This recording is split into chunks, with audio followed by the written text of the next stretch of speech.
بسم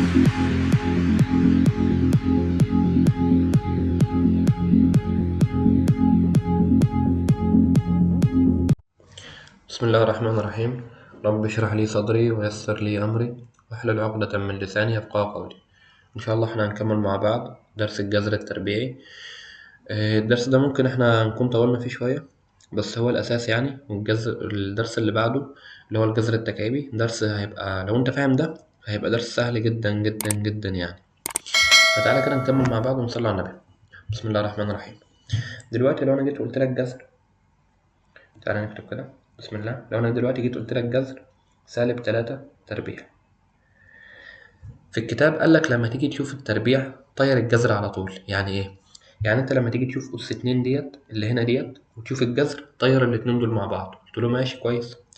وقال لك ان انت العدد اللي جوه دوت الناتج، يعني الناتج اللي هنا كده هو بيساوي القيمه المطلقه للعدد اللي جوه. قلت له يعني ايه؟ قال لي خطوه خطوه خطوه كده وبالراحه. صلى على النبي عليه الصلاه والسلام. انت قلت لي هطير الجذر مع التربيع، صح؟ صح. يبقى انا متبقي لي مين؟ متبقي لي -3. كويس. قال لك ان انت بقى الناتج هو عباره عن القيمه المطلقه للعدد اللي جوه اللي هو القيمه المطلقه -3. طب القيمه المطلقه -3 بكام؟ ب3. وتحط يعني فهمت 20%. طب تعالى نيجي نزود عليهم 50%. دلوقتي لو انا جيت قلت لك جذر -4 أس 2، انت جيت قلت لي ان انا هطير التربيع دوت مع الجذر. قلت لك ماشي. اللي متبقي مين؟ اللي متبقي -4. بعدين انت جيت قلت لي الخطوه الثانيه بقوم جاي واخد القيمه المطلقه ليه. القيمه المطلقه -4 هي ب4. وتحط يا عم ماشي ادي كده 70%. طب تعالى بقى نيجي نحط عليهم اخر 30%. دلوقتي لو انا جيت قلت لك جذر التربيعي لمثلا 9 تربيع، انت رحت جيت قلت لي يا عم الحاج انا هطير التربيعي دوت مع الجذر. قلت لك ماشي. قلت لي بنزل الرقم اللي متبقي دوت اللي هي التسعة. بعدين بتعمل ايه؟ بتقوم جاي واخد القيمه المطلقه ليه. القيمه المطلقه للتسعة هي برضو 9. تمام تمام. اتمنى تكون واضحه. طيب الكلام دوت هل هو صح؟ صح 100%. يا عم الحاج لا الكلام ده مش صح. لا يا عم صح. طب ازاي؟ طب ما نيجي نجرب. صلي على النبي. دلوقتي احنا جبنا ان جذر -3 تربيع احنا جبناها من هنا كده ب3، صح؟ صح. طب ما تيجي احنا نيجي نحلها كده مع بعض بالراحه. -3 تربيع ديت معناها ايه؟ والله الأس دوت زوجي فهيطير لي الإشارة السالب.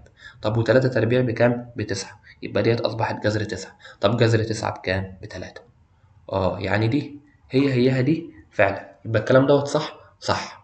يبقى أنا التربيع بيطير الجذر أو الجذر بيطير التربيع، وبعدين باخد القيمة المطلقة للعدد اللي جوه. طيب عايز تفهم الكلام ده جه ازاي؟ هقول لك أنا. صلى على النبي. مبدئيا كده لو أنا جيت قلت لك جذر، خلينا ماشيين مثلا على نفس المسألة -3 تربيع. بص يا باشا، احنا متفقين مع بعض ان الجذر دوت الحل يعني بيبقى ليه قيمتين، يا اما موجب يا اما سالب، صح؟ صح. واتفقت معاك قلت لك ان هو ما دام كاتبها كده يبقى هو عايز الحل الموجب، صح؟ صح. الا بقى لو قال لك مثلا اوجد الجذر السالب او كده، ولو عمل لك هنا كده سالب يبقى هو كده عايز الحل السالب، ولو عمل لك ادي ديت موجب وسالب يبقى كده عايز الحلين الموجب والسالب. نرجع بقى كده لمسألتنا. دي الطبيعة بتاعتها، صح؟ كويس. بسم الله. انا ليه باخد القيمه المطلقه للعدد؟ لان هو كده معنى كده معنى المساله في الشكل ده معناها ان هو عاوز الجذر الموجب، صح؟ صح. يعني انا ضامن اللي هيجي هيطلع لي من جوه هنا كده هو عدد موجب، صح؟ صح. طب ما دام انت ضامن ان العدد اللي هيجي يطلع لي هو عدد موجب يبقى انا بعمل ايه؟ بقوم جاي واخد القيمه المطلقه دي. طب بتاخد القيمه المطلقه لايه؟ للعدد اللي جوه دوت بعد ما اشيل التربيع. يبقى انا ليه باخد القيمه المطلقه؟ لان هو معنى الكلام ده كده ان هو عايز الجذر الموجب. طب ما دام هو عايز الجذر الموجب يبقى عايز الرقم يبقى موجب. طب ما دام انا عايز الرقم يبقى موجب فبقوم جاي اعمل ايه؟ باخد القيمه المطلقه ليه. تمام تمام. طيب ليه بقى الجذر بيشيل التربيع او التربيع بيشيل الجذر؟ صلى على النبي. بسم الله. دلوقتي لو انا جيت وقلت لك على نفس المساله برضو، قلت لك جذر -3 تربيع، فاكر لما كنت بقول لك جذر 4 فكنت بتقوم جاي قايل لي ان قلت لك بنحول الجذر ده لاس ازاي؟ انت كنت هندسه قلت لي ان الاربعه ديت اسها 1، صح؟ قلت لك والجذر ده الدليل بتاعه 2، فبتقوم جاي قاسم الاس اللي هو 1 على الاتنين. طب 1 على الاتنين يبقى تطلع 4 اس نص. قلت لك برنس. واحد قال لي لا مش فاهم يا عم الحاج. دلوقتي مثلا لو انا جيت قلت لك جذر 5، جذر 5 ل5 ديت اسها 1، والجذر كده ديت يعني معناه الجذر التربيعي يعني الدليل بتاعي ب2، فهتصبح 5 اس 1 على الاتنين، صح؟ صح. طب ما تيجي كده نطبق الكلام دوت هنا، ونيجي نشوف هل فعلا الجذر هيشيل الأس ولا لأ. مبدئيا بس كده تعالى نيجي نشيل السالب. احنا دلوقتي عايزين، احنا فهمنا ليه إن العدد بيطلع موجب، صح؟ صح. أنا فهمت ليه العدد بيطلع موجب، وفهمت ليه أنا باخد القيمة المطلقة ليه. تمام؟ طيب أنا بقى عايز أفهم ليه الجذر بيشيل السالب. يا عم الحاج طب ما هي ديت التلاتة ديت أسها 2، صح؟ صح. نزل لي التلاتة زي ما هي. طيب والأس بتاعها هيتقسم على الدليل، طب ما هو الدليل باتنين، فتصبح 3 أس 2 على الاتنين. طب ما هي 3 أس 2 على الاتنين يعني كام؟ يعني 3 أس 1. إيه ده؟ أصبح الرقم اللي موجود دوت من غير ولا جذر ولا أس. يبقى أنا فهمت ليه التربيع بيشيل الجذر؟ لا يا عم أنا ما فهمتش، صلى على النبي. دلوقتي لو أنا جيت قلت لك جذر 4 أس 2، متفق معايا إن الدليل دوت باتنين، صح؟ صح. وأنا جيت دلوقتي قلت لك إن أنت بتقسم الأس بتاع العدد دوت على الدليل ده، فتصبح 4 هتنزل زي ما هي، والأس بتاعها باتنين هيتقسم على الدليل. طب 2 على الاتنين فيها كام؟ بواحد، يبقى تطلع 4 أس 1. يبقى فعلا التربيع دوت طاير الجذر، والناتج فعلا طلع بالقيمة المطلقة الأربعة اللي هي بأربعة، اللي هي دي. تمام تمام. يبقى أنت كده فهمت ليه الجذر لما يبقى فيه تربيع ليه الرقم دوت هنا كده بيطلع موجب، فأنا باخد القيمة المطلقة ليه، وليه فهمت إن الجذر بيطير التربيع أو التربيع بيطير الجذر، صح؟ صح. طيب لو أنا دلوقتي رحت جيت قلت لك جذر 4 أس 6 دي كده بكام؟ رد واحد جه قال لي بص انا هفك الاربعه اس 6 ديت وبعدين اخد الجذر التربيعي ليها. قلت له اعمل الحل دوت صح، بس انت ليه تعمل كده؟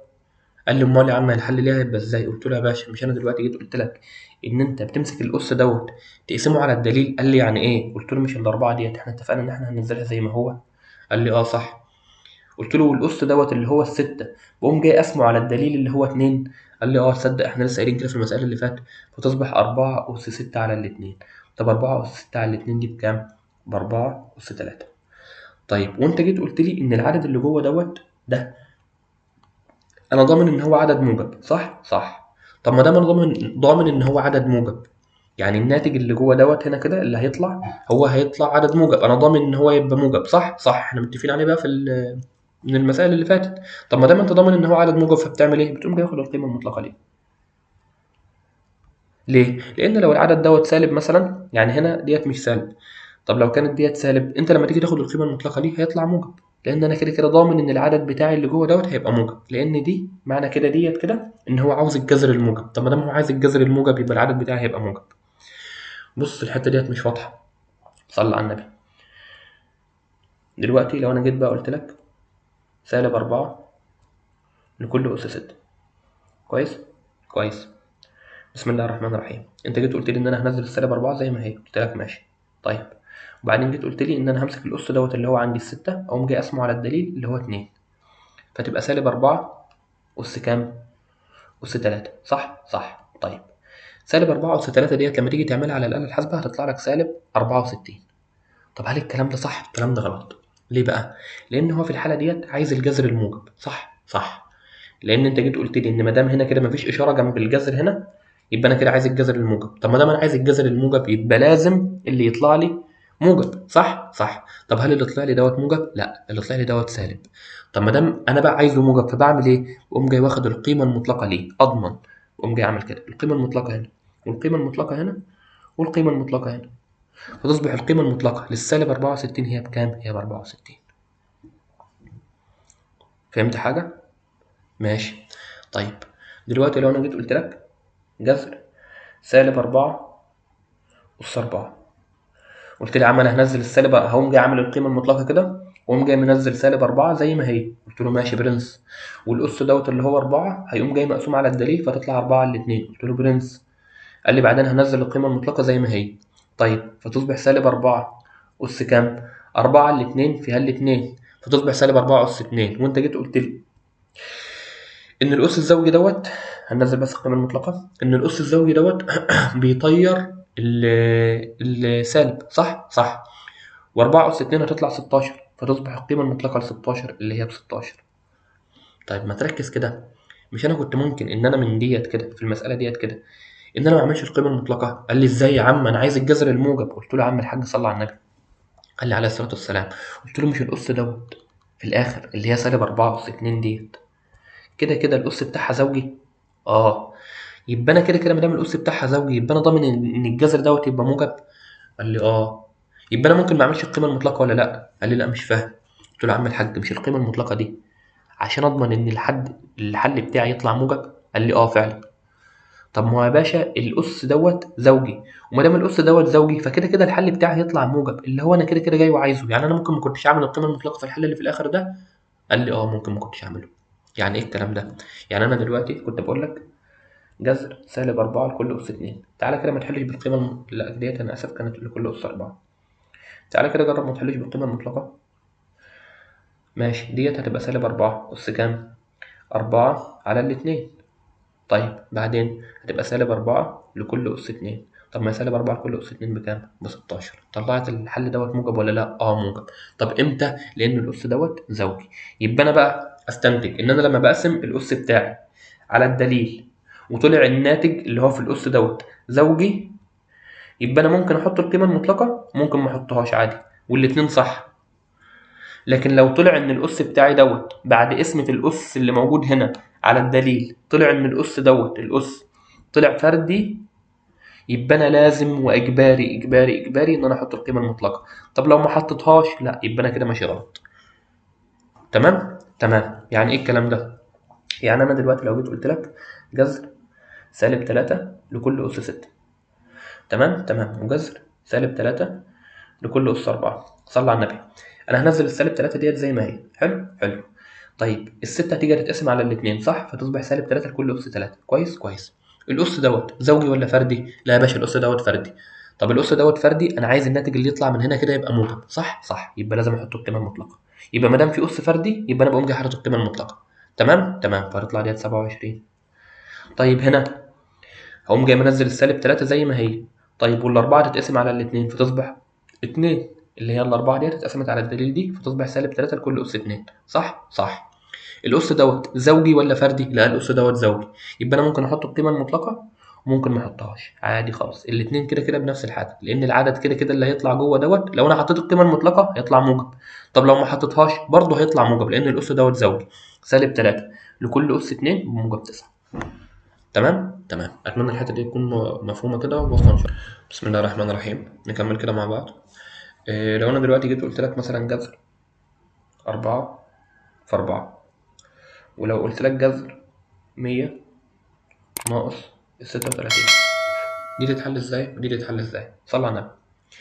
مبدئيا كده قال لك في حاله الضرب وفي حاله القسمه الاتنين دول زي بعض. تمام. قال لك انا بسمح بتوزيع الجذر. يعني ايه الكلام دوت؟ يعني الجذر اهوت التوزيع بتاعه بنسمعه. تمام تمام. طيب في الجمع والطرح قال لك لا مفيش حاجه اسمها توزيع جذر. انا بجيب الناتج اللي جوه دوت هنا كده الاول وبعدين بقوم جاي واخد له بجذر. يعني ايه الكلام ده؟ هنفهم الكلام ده دلوقتي بمثال بس صلى على النبي.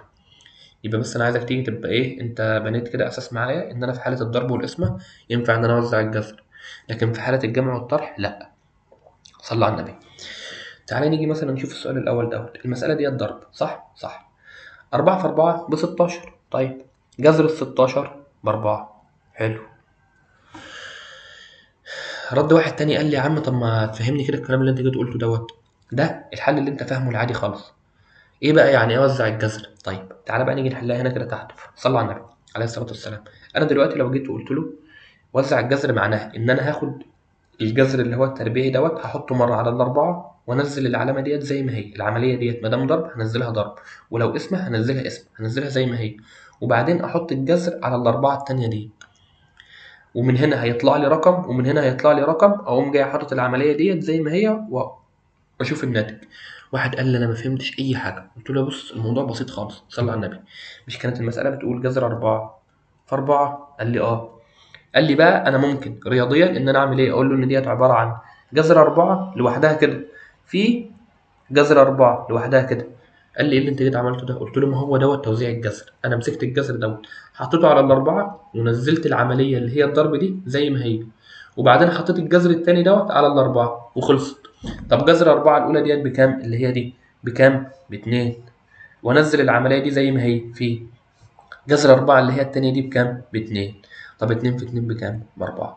ايه ده؟ دي ب4 ودي ب4. يعني هو دوت مفهوم التوزيع. ان انا بمسك الجذر بتاعي احطه هنا وانزل العمليه دي زي ما هي وبعدين احطه هنا واقوم جاي ضارب الاثنين دول في بعض او اقسمهم على حسب العمليه ديت ايه. العمليه دي هي اللي بتحدد. قال لي طيب تعالى بقى ناخد الكلام، تعالى نيجي نجرب الكلام دوت على الطرح.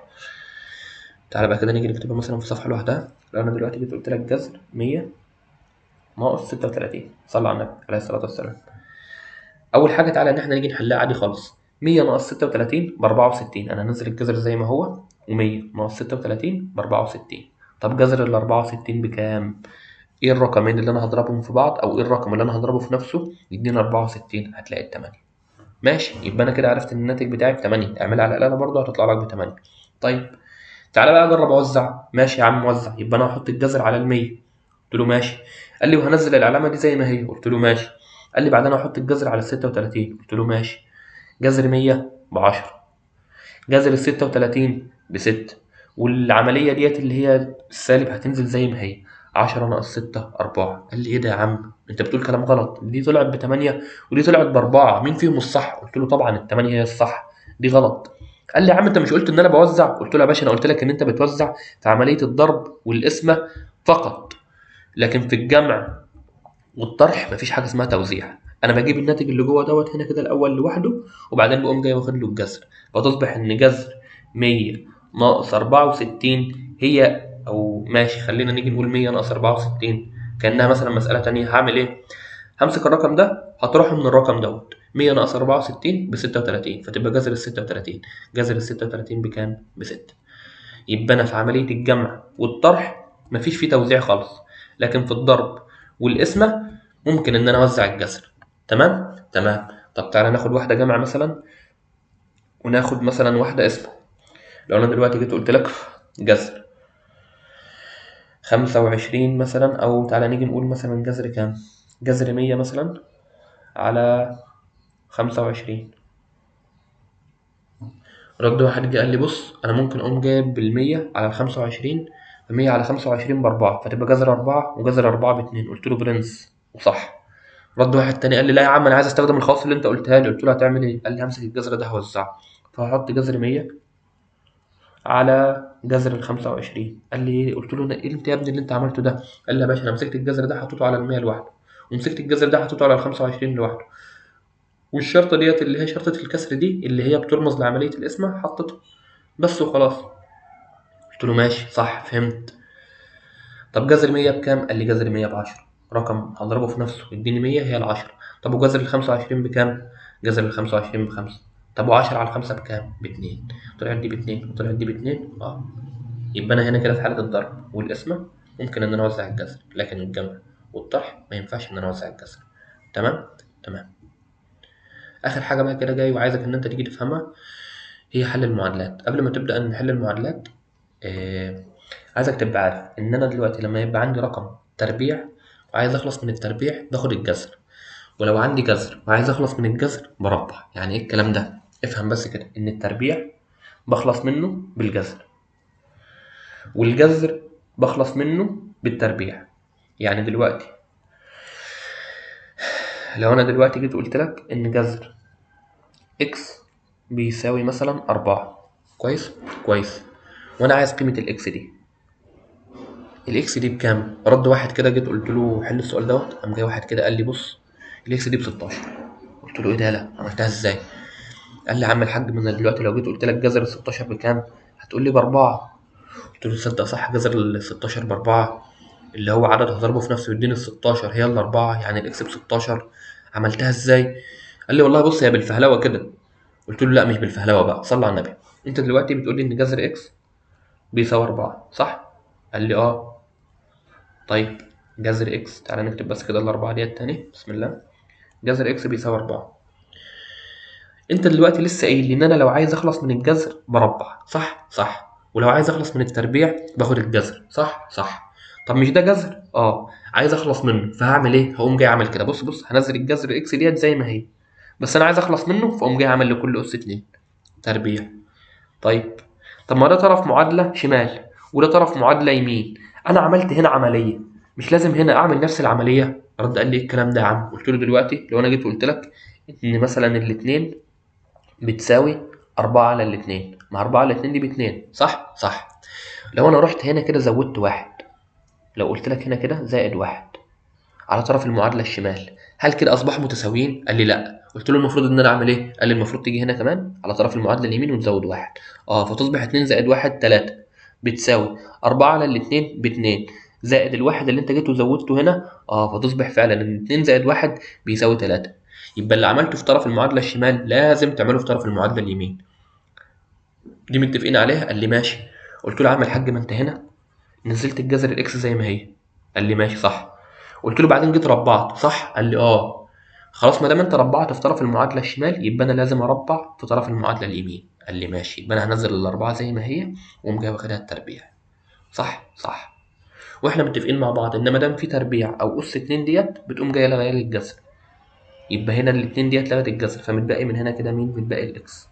يبقى الاكس بيساوي 4 اس 2، يبقى الاكس بيساوي 16. واحد قال لي لا مش فاهم اي حاجه. قلت له بص صلي على النبي كده وروق واستهدى بالله. دلوقتي لو انا جيت قلت لك جذر اكس بيساوي التسعة، هنحلها ازاي؟ صلى على النبي. بسم الله الرحمن الرحيم. قال لي بص انا هنزل الجذر اكس ديت زي ما هي، زي ما انت ما جيت علمتني، وعشان اخلص من الجذر فانا هقوم جاي مربع. قلت له ماشي. قال لي وما دام انا ربعت في طرف المعادله الاول دوت او طرف المعادله الشمال يبقى انا هربع في طرف المعادله اليمين. قلت له يعني ايه يالا؟ قال لي نزل بس التسعه زي ما هي. قلت له اهي. قال لي بعدين ما دام انت ربعت هنا يبقى تربع هنا. ماشي. قال لي يا باشا ما هو التربيع ده هيطير الجذر ده، فديت اصبحت عندي اكس.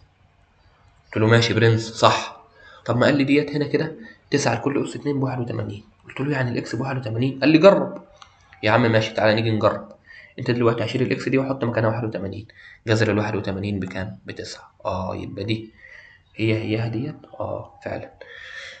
يبقى انا جبت الاكس بكام؟ جبت الاكس ب 81. يبقى تاني عشان اخلص من الجذر بربع، وعشان اخلص من التربيع باخد الجذر. تمام تمام. نبدا بقى ان احنا نيجي نحل معادلات مع بعض كده.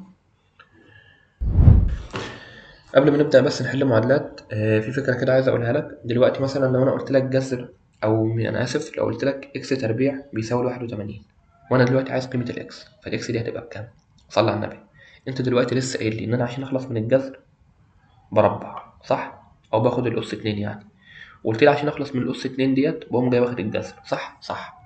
طيب واللي بعمله في طرف المعادلة الأول أو طرف المعادلة الشمال لازم أعمله في طرف المعادلة التانية أو طرف المعادلة اليمين. ماشي ماشي. طيب دلوقتي في تربيع، صح؟ أهو تربيع أهو. طب أنا عايز أخلص من التربيع ده، هنزل إكس تربيع ديت زي ما هي. طب عايز أخلص منه أقوم جاي واخد الجذر. حلو حلو. طب ده طرف المعادلة الأول أخدت الجذر ليه؟ طب طرف المعادلة التاني اللي هو طرف المعادلة اليمين هنزل ال 81 زي ما هي. أنا هنا أخدت الجذر يبقى لازم هنا كمان آخد الجذر. ماشي ماشي. طيب ما هو الجذر ده هيطير التربيع، صح؟ صح. فتصبح الإكس بيساوي جذر ال 81 بكام؟ بتسعة. صح صح. بص هي صح، بس أنت بس ناقصك حاجة واحدة بس، هي مش 9، هي موجب وسالب 9. إيه ده بقى؟ إيه اللي أنت جيت وعملته دوت؟ صلي على النبي. بص دلوقتي لو أنا جيت، تعالى بس إن إحنا نيجي نعوض كده وهفهمك بطريقة حلوة أوي، بس تعالى إن إحنا نيجي نعوض بموجب 9 الأول في المسألة، وتعالى إن إحنا نيجي نعوض بسالب 9. والله لو عوضت بموجب 9 وطلع الرقم صح يبقى ديت معايا في الحل، ولو عوضت بسالب 9 وطلع الرقم صح يبقى ديت برضه معايا في الحل. المسألة كانت بيقول لي إن إكس تربيع بيساوي 81، صح؟ صح. حط كده موجب 9 تربيع، موجب 9 تربيع ب 81 فعلا، ماشي يبقى الموجب 9 معايا. طيب حط السالب 9، سالب 9 تربيع برضه ب 81، صح؟ صح. يبقى السالب 9 كمان معايا. يبقى احنا متفقين إن الحل بتاعي هو موجب وسالب 9. طب ده جه منين؟ تعالى بقى بشرح لك. صلى على النبي. بسم الله الرحمن الرحيم. دلوقتي انا كنت بقول لك ان اكس تربيع بيساوي 81، صح؟ صح. قلت لي يا باشا انت متفق معايا ان انا عشان اخلص من التربيع باخد الجذر، خلاص انزل الاكس تربيع ديت زي ما هي. عايز اخلص منها فرحت اخدت الجذر. حلو حلو. طب ما دام انا اخدت الجذر في طرف المعادله الاول يبقى لازم اخد الجذر كمان في طرف المعادله الثاني. حلو. يبقى هنزل ال 81 زي ما هي واقوم جاي واخد الجذر، صح؟ صح. طيب فاكر لما كنا بنقول ان انا التربيع دوت هيطير الجذر، يعني دي التربيع دي هتقوم جايه مطيره الجذر؟ قال لي يا عم فاكر. خلاص فاقوم جاي منزل الاكس ديت زي ما هي، صح؟ صح. بس قبل ما انزلها كنت بقوم جاي بعمل ايه؟ باخد القيمه المطلقه ليها. يعني ايه؟ فاكر لما انا كنت بقول لك جذر مثلا 4 تربيع، او انا اسف خلينا نيجي نقول جذر السالب 4 تربيع، فانت كنت بتقوم جاي رايح تقول لي ان التربيع ده طاير الجذر، فبقوم جاي منزل السالب 4 زي ما هي. صح. بس انت كنت بتقول لي ان الحل ده هيطلع حل موجب. صح. طب ما دام الحل ده هيطلع حل موجب، فكنت باخد القيمه المطلقه، والقيمه المطلقه للسالب 4 هي ب4. بص تهت شويه، تعالى بس كده نرجع للمساله ديت. يبقى احنا هنا كده فهمنا ان انا التربيع بيطير الجذر، صح؟ تمام. ولما يبقى عندي تربيع طاير الجذر بقوم جاي واخد القيمة المطلقة، صح. طيب، يبقى القيمة المطلقة للإكس هتطلع بكام؟ بجذر ال81. طب جذر ال81 بكام؟ ب9. يبقى أنا أصبح عندي القيمة المطلقة للإكس ب9، صح. لما يبقى عندي القيمة المطلقة للإكس ب9 يبقى الإكس بكام؟ الإكس بموجب 9 وبسالب 9. إيه ده يا عم إزاي؟ يا ابني ما هي دلوقتي القيمة المطلقة للإكس ب9. كويس. يبقى أنا دلوقتي لو حطيت الإكس ديت شلتها وحطيت مكانها 9، القيمة المطلقة لل9 بكام؟ ب9، يبقى ال9 ديت صح. طب لو شلت الإكس ديت وحطيت مكانها -9، القيمة المطلقة للسالب 9 بكام؟ برضه ب9.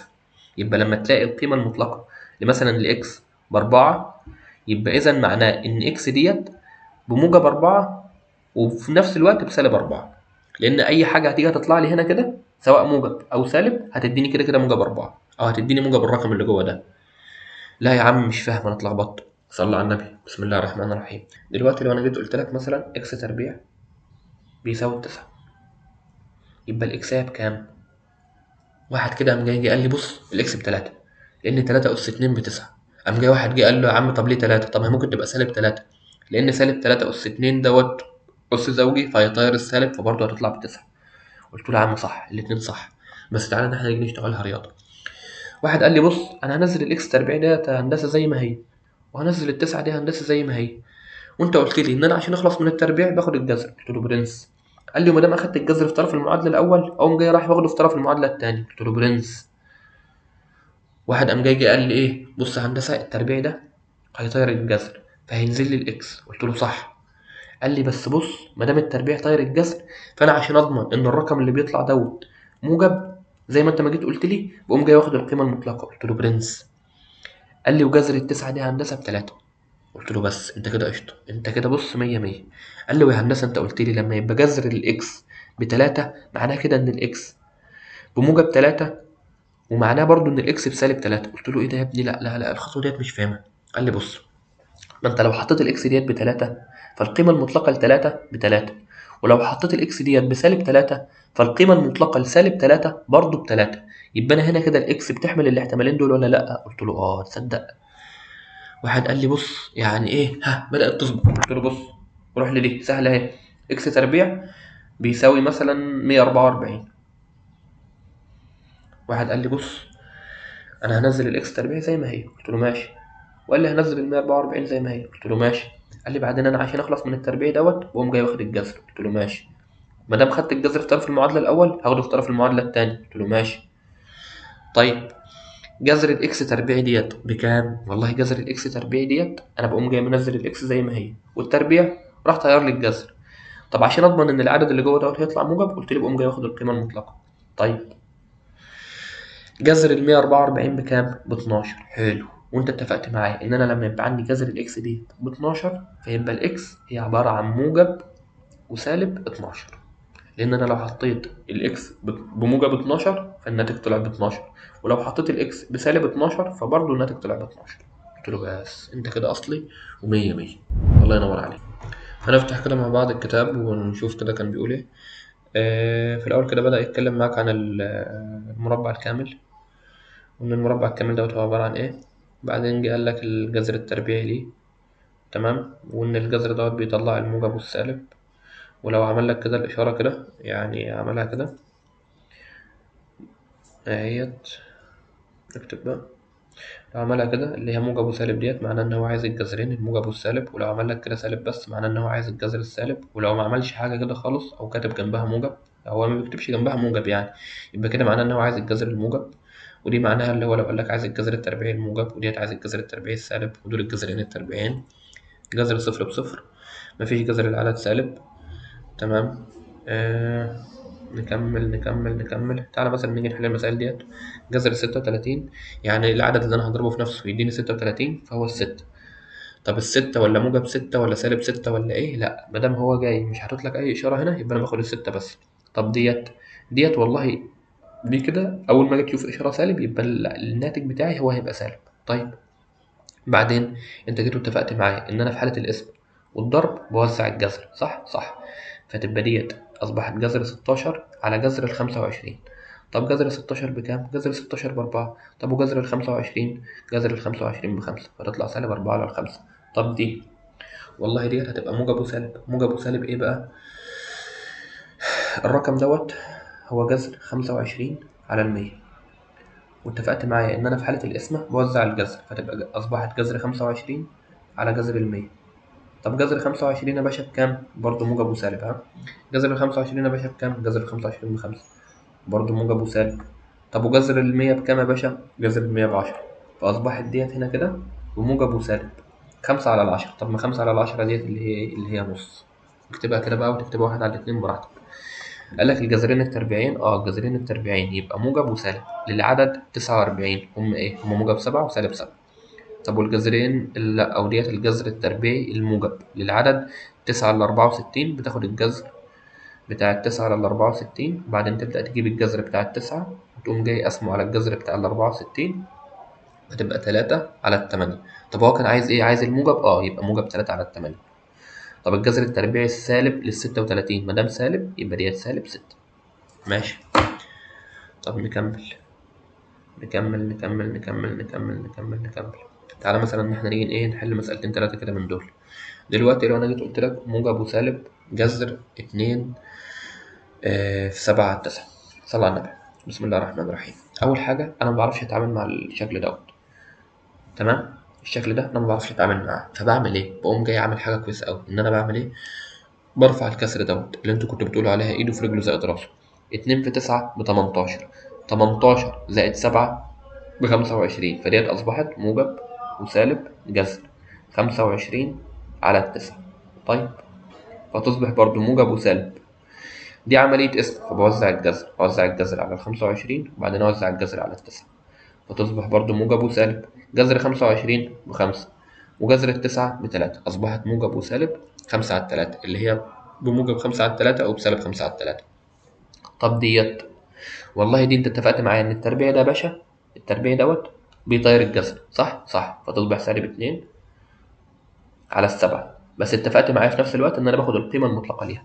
طب القيمة المطلقة لسالب 2 على السبعة ب2 على السبعة. طب ديت لأ، أنت جيت وقلت لي في دي إن أنا لما يبقى عندي جمع أو طرح ما بوزعش الجذر. أمال بتعمل إيه يا ابني؟ قال لي بجمع على طول أو بطرح على طول. 16 زائد 9 ب25، جذر ال 25 ب5.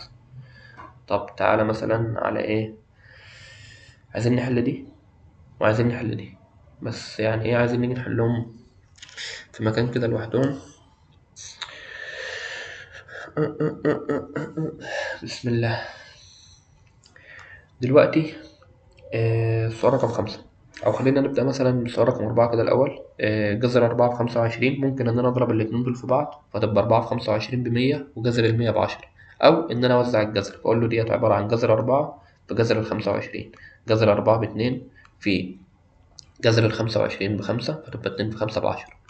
لا يا عم تتكلمش بسرعة بالراحة. يلا أنا مسكت الجذر وزعته على 4 فقلت لك جذر 4، ومسكت الجذر وزعته على 25 فقلت لك جذر ال25، والعملية اللي بينهم دي الضرب نزلتها زي ما هي، أصبحت جذر 4 في جذر ال25، يعني 2 في 5 تبقى ب10. طيب تعالى بقى إن إحنا نيجي بسم الله وناخد المسألة ديت كده. والله بص المسألة ديت سهلة خالص. ليه؟ إن ديت عبارة عن مسألة البسط دوت هاخده لوحده، والمقام ده هاخده لوحده. يعني ايه؟ يعني انا همسك الجذر هوزعه. يعني ايه برضو الكلام دوت؟ يعني انا دلوقتي هقول له ان ديت هتبقى عبارة عن جذر 9 اكس أس 4 على جذر 100 واي أس 20. ماشي. بعدين همسك الجذر اللي فوق دوت هوزعه برضه، ما هي ديت أصبحت عملية ضرب، صح.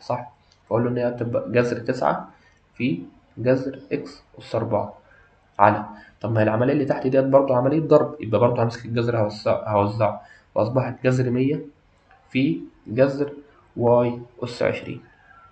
بس طب جذر التسعة بكام؟ ب3. طب جذر الإكس أس 4 بتمسك الأربعة ديت تقسمها على الدليل، فتصبح إكس أس 4 على 4 على الدليل ده باتنين، يبقى تطلع 4 على 2 يبقى تطلع إكس تربيع. بس عشان تضمن إن العدد دوت موجب تاخد القيمة المطلقة ليه. طب هل هنا أنا لازم آخد القيمة المطلقة؟ لأ. طب ليه مش لازم آخد القيمة المطلقة؟ لأن كده كده دوت تربيع، فمش لازم إن أنا آخد القيمة المطلقة لأن كده كده العدد هيطلع موجب. طيب بسم الله الرحمن الرحيم. نكمل كده. لو أنا دلوقتي قلت لك جذر 9 إكس أس 4 ديت أس 4 على 100 واي أس 20، هنحلها إزاي؟ سهلة خالص. بص، أنا همسك الجذر دوت هوزعه مرة على البسط ومرة على المقام. يعني إيه؟ يعني هقول له ديت إن هي عبارة عن جذر 9 إكس أس 4 على ديت إكس وأدي ديت 9 على جذر 100 في واي أس 20. مسكت الجذر ده حطيته مرة على البسط ومرة على المقام زي ما كنا بنعمل عادي خالص. بعدين يا عم همسك الجذر دوت وهوزعه عادي خالص كأن اللي فوق ديت عملية ضرب. فاكر لما كنا بنقول مثلا جذر 4 في 4، كنت أنت بتروح تقول لي ديت عبارة عن جذر 4 في جذر 4، قلت له آه. قال لي بس خلاص اعملها لي هنا كده. ديت هتصبح جذر 9 مضروبة في جذر إكس أس 4 بس. قال لي آه، نزل شرطة الكسر. طب واللي تحت نفس الكلام، هتمسك الجذر تحطه على 100 في جذر واي أس 20. طب ليه ديت في أو ليه ديت ضرب؟ ما هي 100 في واي أس 20 ديت معناها إن 100 مضروبة، يعني مفيش حاجة كده جنبهم، معناه إن هي مضروبة. ماشي. بعدين بس خلاص، جذر التسعة بكام؟ جذر التسعة بتلاتة. طب جذر إكس أس 4 بتنزل الإكس زي ما هي. بعدين إكس أس 4 ديت لما تيجي تاخد لها الجذر أنا بمسك الأس بتاعها وأقوم جاي أقسمه على الدليل، فهتطلع 4 على الاتنين يبقى تطلع بتربيع. بس عشان أضمن إن الرقم دوت موجب بقوم جاي واخد له القيمة المطلقة. طب هل لازم إن أنا آخد له القيمة المطلقة في الحالة ديت؟ قال لك لأ. طب ليه؟ لأن كده كده التربيع دوت ضامن لي إن الرقم بتاعي موجب. ماشي، يبقى سواء أخدتها أو ما أخدتهاش صح. بعدين جذر المية بكام؟ ب10. ماشي. بعدين واي أس 20، واي أس 20 بكام؟ جذر التربيع أنا آسف لواي أس 20 يبقى 20 على الدليل بتاعي اللي هو ب2 يبقى هتطلع واي أس 10. عشان أضمن إن الرقم بتاعي موجب أقوم جاي واخد له القيمة المطلقة. طب هل هنا لازم آخد القيمة المطلقة؟ لا مش لازم. طب ليه؟ لأن كده كده ده أس زوجي وده كمان أس زوجي، يبقى أنا مش لازم آخد لهم القيمة المطلقة. يعني ممكن أكتبها كده 3 إكس تربيع على 10 واي أس 10. تمام؟ تمام. طيب لو كان بقى الأس مش زوجي، يعني إيه لو كان الأس مش زوجي؟ دلوقتي مثلا لو أنا قلت لك جذر 36 إيه أس 6 على جذر 49، تعالى نطبق نفس الكلام اللي فات. أنا هوزع الجذر ده، هوزعه مرة على البسط ومرة على المقام، فأصبحت جذر 36 إيه أس 6 على جذر 49، صح كده؟ طيب رد واحد تاني قال لي بعدين أنا همسك الجذر اللي على البسط ده هوزعه. قلت له يعني إيه يالا؟ قال لي ما الاتنين دول يا غالي مضروبين، صح؟ قلت له آه صح. قال لي خلاص أنا همسك الجذر ده هقول إن هو عبارة عن جذر 36 في جذر الاي اس 6. قلت له صح. قال لي وبعدين هنزل جذر ال 49 ديت زي ما هي. قلت له ماشي.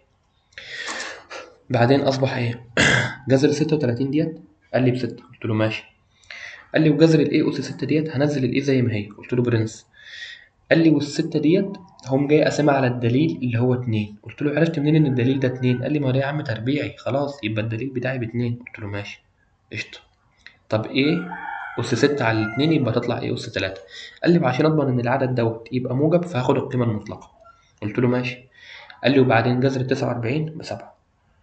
رد واحد قال لي بص يا هندسة أنا ممكن ما آخدش القيمة المطلقة. قلت له لا اثبت بقى. ديت لازم آخد فيها القيمة المطلقة، يعني دي كده خلاص أبسط صورة ليها، ما ينفعش إنها تيجي تتبسط عن كده. ليه لازم آخد القيمة المطلقة؟ لأن الإيه أس 3 ديت الأس دوت فردي، فانا مش ضامن ان العدد بتاعي يطلع موجب او سالب. يعني ديت لو هي سالب العدد هيطلع سالب، طب ولو هي موجب العدد هيطلع موجب، صح؟ صح. طب وانت عايزه يبقى ايه؟ انا عايزه يبقى موجب على طول. طب ما دام انا عايزه يبقى موجب على طول فانا هاخد القيمه المطلقه ليه. تمام. تمام. بس كده خلاص. بسم الله الرحمن الرحيم. نرجع كده. انا عارف ان انا طولت عليكم بس دي اخر فكره خالص، وان احنا نيجي نحل المعادلتين دول وكده خلاص. دلوقتي لو انا قلت لك اكس تربيع زائد 1 بيساوي 16، كنا هنعملها ازاي؟ بص يا عم، فاكر لما انا كنت بقول لك مثلا اكس زائد 1 بيساوي 2، وكنت بتقوم جاي رايح مودي دوت بعكس اشارته، هتبقى هنا كده الاكس بيساوي 2 ناقص 1، صح؟ صح. يبقى الفكره كلها ان انا عايز الاكس ديت ما يبقاش جنبها اي حاجه، ولا حاجه مضروبه ولا حاجه مقسومه ولا حاجة مجموعة ولا حاجة مطروحة، صح؟ قال لي صح. قلت له بس أنت كده برنس. ده اللي أنا جاي وعايز أوصل ليه. يعني إيه بقى الكلام ده؟ صلى على النبي. المسألة اللي فوق بقى ديت هنيجي نحلها إزاي؟ تعالى كده نيجي نقسم الصفحة بتاعتي أهي. بسم الله. إكس تربيع زائد 1 بيساوي 17. أنا هعمل إيه؟ هنزل الإكس تربيع ديت زي ما هي. وبعدين الواحد ده هوديه بعكس إشارته، فتصبح 17 ناقص 1. 17 ناقص 1 بكام؟ ب 16. يبقى من هنا كده الإكس تربيع أصبحت بيساوي 16، صح؟ صح. اهي الاكس تربيع بيساوي 16. بعدين انت جيت قلت لي عشان اخلص من التربيع ده باخد الجذر، قلت له ماشي برنس. قال لي فبقوم جاي واخد جذر اكس تربيع. وما دام انا اخدت الجذر في طرف المعادله الاول باخده في طرف المعادله الثاني، فاصبح الجذر ال 16. طب جذر الاكس تربيع، يبقى التربيع دوت طاير الجذر بنزل الاكس زي ما هي. وعشان اضمن ان الرقم دوت كان موجب فبقوم جاي واخد القيمه المطلقه. طب وجذر ال 16 ب 4. واتفقت معايا لما تلاقي القيمه المطلقه للاكس بيساوي 4 يبقى معناه كده ان الاكس بيساوي موجب 4 وسالب 4. وفهمناها ليه. تمام. طب في المسألة اللي بعدها، والله يا عم بص أنا هنزل جذر إكس زي ما هو، وهودي الاتنين دي بعكس إشارتها، فتبقى 4 ناقص 2 ب2. يعني جذر الإكس دوت بيساوي 2، وأنت قلت لي لو عايز أخلص من الجذر بقوم جاي واخد التربيع، فأنا هاخد التربيع هنا، وما دام أنا أخدته في طرف المعادلة الأول هاخده في طرف المعادلة التاني. قلت له برنس. قال لي خلاص يا عم التربيع دوت طاير الجذر ده، خلاص فديت أصبحت بكام؟ بإكس. يبقى الإكس بيساوي 2 أس 2، يعني 2 أس 2 دي بكام؟ ب4، صح؟ قلت له بس برنس. طب ما تيجي نعوض.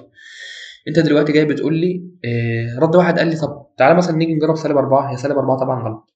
تعالى كده نيجي نعوض بالاربعه مره ونعوض بالسالب 4. اول حاجه لو جينا عوضنا بالاربعه هتصبح جذر اهيت 4 زائد 2. جذر 4 ب 2، 2 زائد 2 ب 4. يعني دي ب 4 ودي ب 4، يبقى الحل اللي هو ب 4 دوت صح. طب تعالى كده نيجي نعوض بجذر اللي هي السالب 4. جذر السالب 4 بسم الله الرحمن الرحيم بداية القصيدة كفر، مفيش جذر للعدد سالب، يبقى ديت كده غلط. يبقى هو الحل دوت بس هو ب 4. طب تعالى ان احنا نيجي نعوض في المسألة الثانية ديت هنا كده بموجب 4 وسالب 4 لأن احنا طلعنا الاثنين دول صح. طيب موجب 4 تربيع ب 16، 16 زائد 1 ب 17. طيب سالب 4 تربيع، ما هي سالب 4 أس 2، الأس دوت زوجي، فهتبقى ب 16، 16 زائد 1 هتطلع برضه ب 17. يبقى ديت صح، الموجب 4 صح والسالب 4 صح.